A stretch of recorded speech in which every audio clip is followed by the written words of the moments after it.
So, you've spawned into a new world. You've punched a few trees, you have a few saplings, some shiny birch logs, and you notice you have a new item. You have a worn notebook, documentation for Ars Nouveau, and you're wondering, what do I do in this? What is this mod? What is the purpose of this mod? How do I get started in this mod?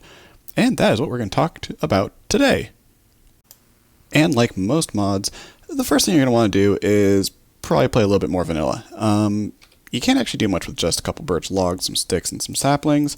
You're going to need to find yourself something a little bit more valuable, some iron. So you need to get yourself enough iron to make a full set of iron tools. What we're looking to make today is the spellbook. A spellbook, beginner spellbook here, novice spellbook, is made pretty simple with just some iron tools and a book. So you're going to need to get yourself some of those things, put them together, and you'll have a fancy spellbook, and you're finally a wizard. And having gone through the arduous task of collecting all of the iron tools, or simply enabling cheat mode to steal it from JEI, you have yourself a novice spellbook. What can you do with this? Well, by default, the hotkey of C will open up your spellcrafting page. You're going to see this page a lot. This is going to be kind of our main place for where we're going to be going to create our spells. What do you want to do first? Well, it's up to you. Personally, I like to get myself just a simple touch break spell. The way you set up your spells here is form, followed by the effects and any augments that you want to apply to those effects. So if I were to have an augment after break, the augment will be affecting break. Right now though, when we're just starting, we only have the basic projectile, self and touch, and break and harm. These are kind of the defaults. These are configurable though, so your pack may vary. You can give it a name if you'd like. I am very creative, so I will call mine break and hit create. We now have ourselves a very simple break spell. And you'll notice the mana bar in the lower left corner there will start draining faster than you'd like. As you start off, you don't really have a whole lot of power here, but you'll increase that as you learn new glyphs.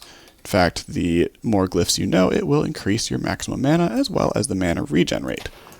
So you can go ahead and dig out a little bit of an area wherever you'd like and start working on your house, or whatever you'd like to do.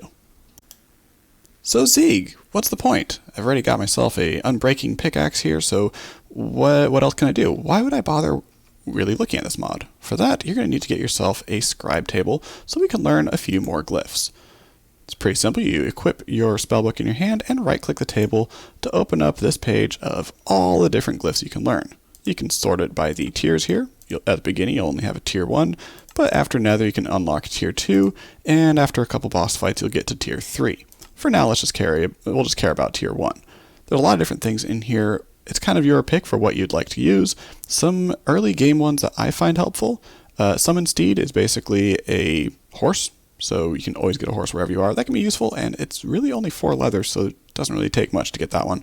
The other really useful one that I find early game is Conjure Mage Light. For this one, you'll of course need a lantern and a torch.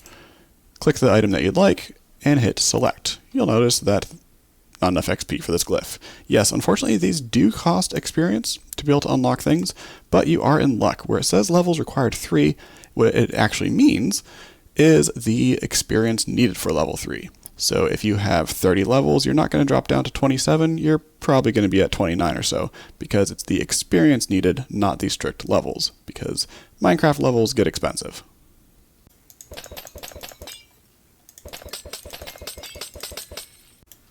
Now that we have the experience sorted out here, we can go ahead back into our table, right-click it with the book as before, and let's again try to get Conjure Mage Light. So we have Lantern and Torch. If we hit select, now that we have the experience levels, you'll notice that you have a light floating above there. So in order to actually use anything here, you need to toss the items onto this. Another option is if you have any inventory within, I want to say 5 blocks or so, it will directly pull from that inventory, which can be useful or can be annoying, but for now we're just going to toss it on because we have quite the base built up already. After a nice animation here, you'll get your glyph, it'll pop out as an item, and you right-click it to unlock it.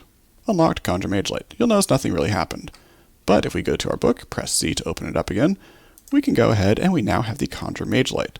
This one I like to use with projectile, because it's very handy. We can call this Light. This gives us a nice little light that we can spam throughout everything, and it'll light up the whole area. Later on, we may want to amplify this so it goes to full glowstone level light, because as it exists with base, it's just a regular torch light, which is I believe only 14 instead of 15. But as you can see with this lovely cave next to us here, it can be extremely useful once they hit. Another thing with this that's pretty handy is if you go to the color picker wheel, any of your colors can be changed color full RGB here with hex coding if you'd like. You can kind of look up some color codes that way, or there are some presets here. So we'll change the color, and now we have a green light. It can be useful for color coding areas of your base or whatever you'd like to do. This is a getting started video. I'm allowed to be in creative to build a house. So we have our scribes table. If we open this up, you'll notice that quite a few of these glyphs contain these interesting items, such as manipulation essence. If you mouse over it, it says magical essences are created in an imbuement chamber. So you're going to need to get one of those. And easy enough for me because I'm in creative and I can do this. But when you're actually making this, you need to go, of course, to JEI, or the recipe is in your book, and we go to chamber. This is a pretty cheap recipe. It is just gold and archwood planks. Pretty cheap, pretty simple, and easy enough to make early on. You're going to probably want several of these throughout your base, or throughout your world, but we'll use one for now. We're going to need a couple items to add to this. Specifically, we need some amethyst or lapis.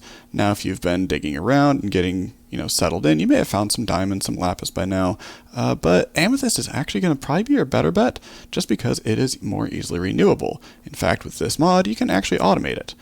So, an easy way to find this is to get yourself a dowsing rod. Dowsing. This is, once again, a fairly cheap recipe, definitely early game, archwood planks, and some gold.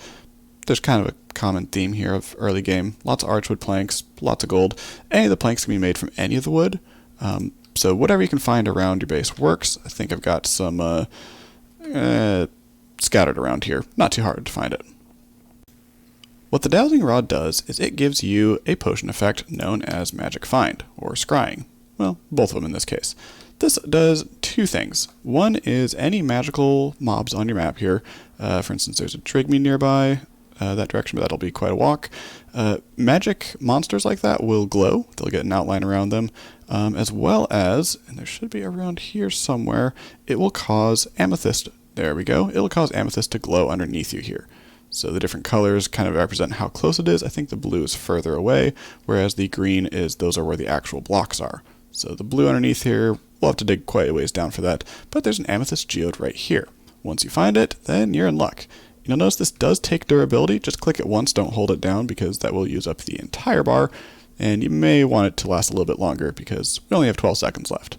So once we commit the first sin of Minecraft here and dig straight down, we can get to our amethyst.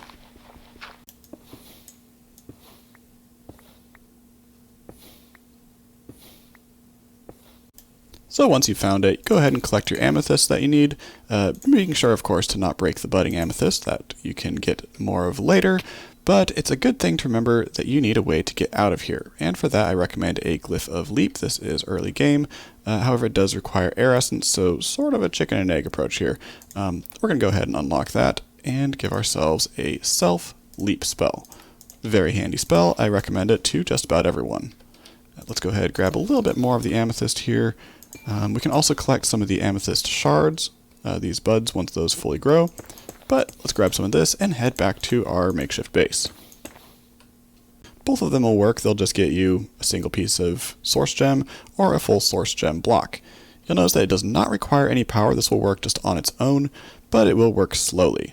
And of course, source gem takes a quarter of the power that the source gem block does, so it'll take a little bit longer, but this is able to be automated later on. For pretty easy, actually. And as mentioned, the easiest way to automate this is with a pair of hoppers. One hopper face down or to the side, anything that's not a storage, just so it doesn't have anywhere to go. Go ahead and fill up the entire thing with just a random block. In this case, I use smooth basalt. And we can go ahead and throw our source gem, or rather our amethyst shard, in there. Once it finishes, it's not going anywhere. Just like these, it's just going to sit here doing nothing.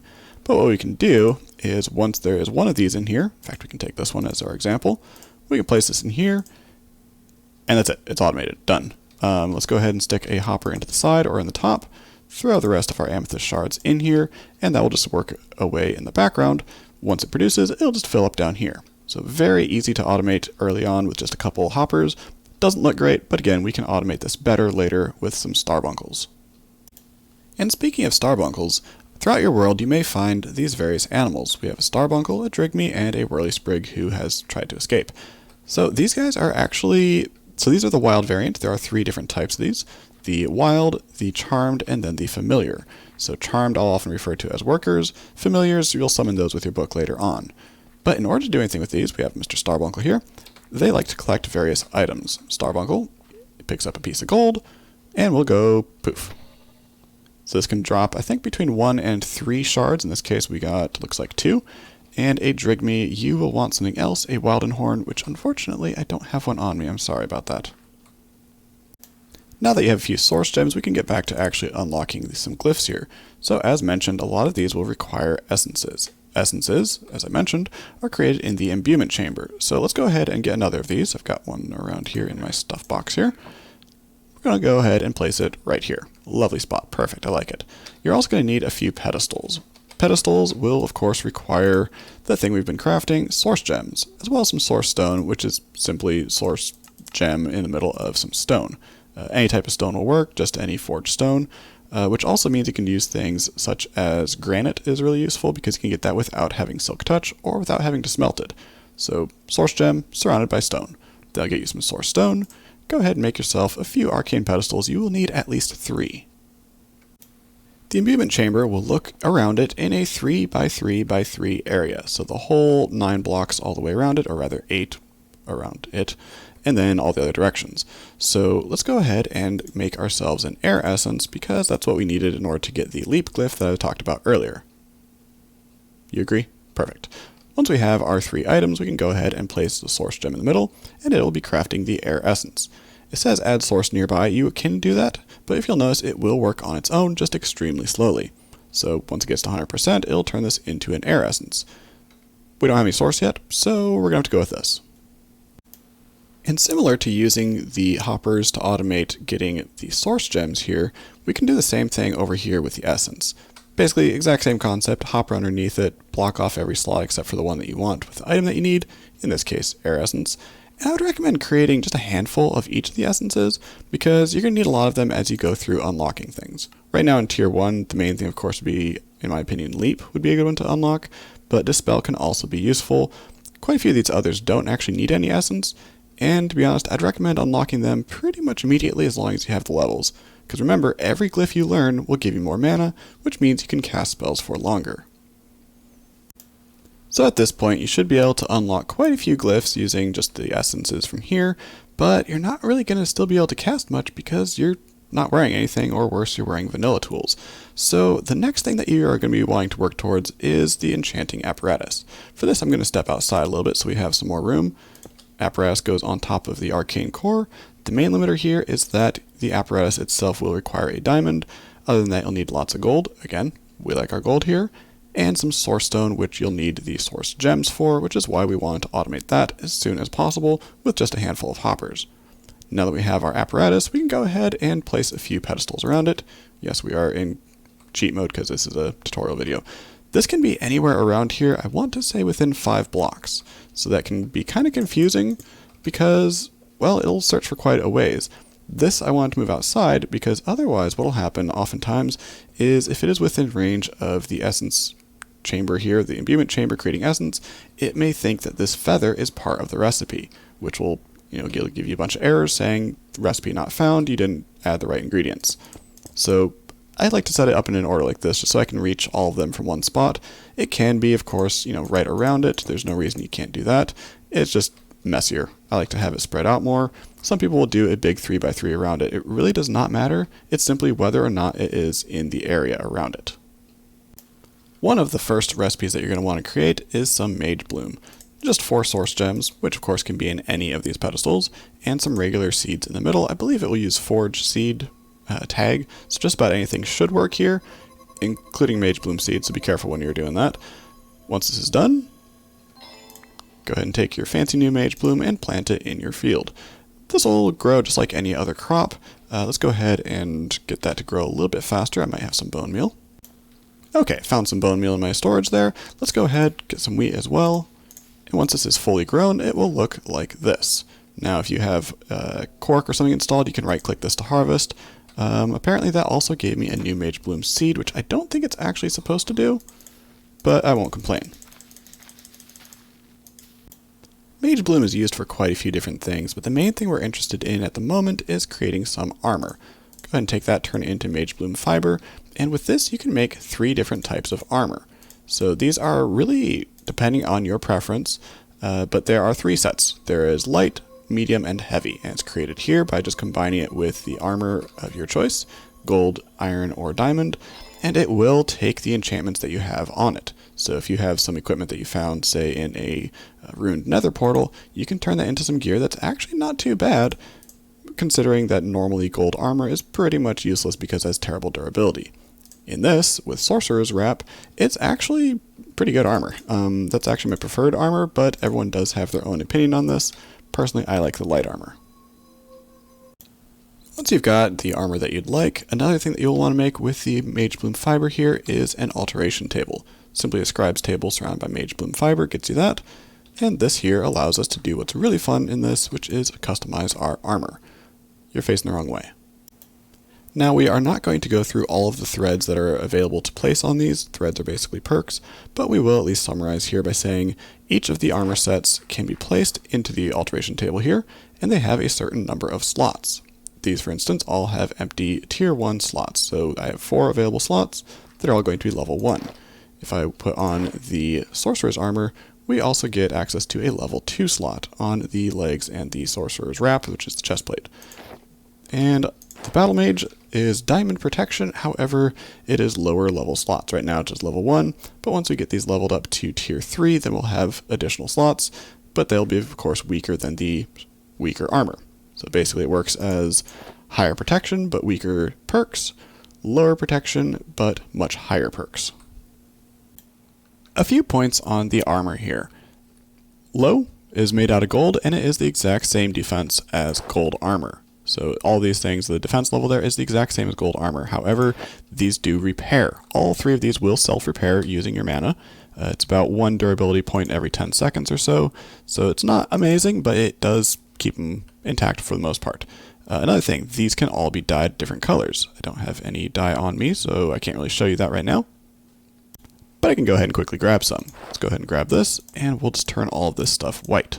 So it'll change both the icon here as well as actually on you, and it's any of the 16 colors that you have in regular vanilla Minecraft. I quite like the white, although it kind of looks like a lab coat. There we go. So these can be then applied to different perks here. As you level these up, they'll get more perk slots that are more powerful as well. Go ahead and put you back down.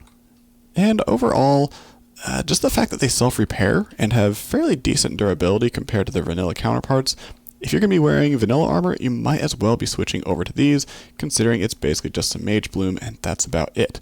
So this alone is going to be a step up just from vanilla. But keep in mind, this is still gold tier, iron tier, and diamond defense, which also means that this does include some armor toughness, which will help for the harder hits.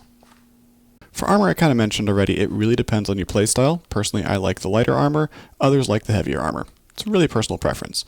For the threads themselves, well, it's kind of the same thing. It depends on what is interesting for you. In this case, I do want to point out, spell power, higher tier will cause it to do more spell damage, and that is for each glyph in it. So if you have, for instance, a harm, delay, harm, delay, harm, delay, every one of those harms is going to gain extra damage, which means it can build up to quite a powerful hit. Another thing I want to point out is if I place you on here and apply the magic capacity to this one as well. So I have magic capacity 2 on here and magic capacity 2 on here. These do not stack. You have equipped armor that contains a perk you already have. You'll only receive the effect of the perk once. Very important to point out, it doesn't matter if it's on the same piece of armor or if it's on multiple armors, this will not work. You're basically wasting a thread slot in that case. So in that case, go ahead, take it off here and put on something more useful, like literally anything else, because otherwise you're getting nothing. A few of the spell threads here, the Undying and the Gliding, these are both required to be in a level 3 slot, which means my little tier 1 armor here, which only maxes out at a level 2 slot in the chest piece and the legs, I can't actually equip the Thread of Gliding, which is basically an Elytra, or the Thread of Undying, which is, as it sounds, a Totem of Undying. Thread of Undying is quite useful. It'll recharge every time anyone on your server sleeps. Just when it becomes day, it will recharge your thread. Very useful. It means that you basically get a free life each time. The Threaded Gliding, of course, is one of my personal favorites just because I like having an elytra. Quite useful, and as it's part of your armor, it does not take durability when you fly, and also because it's built into the armor, it means you can have a full set of armor. So that will require you to upgrade your armor to the higher tier, which is going to be in the next video, the Tier 2 video.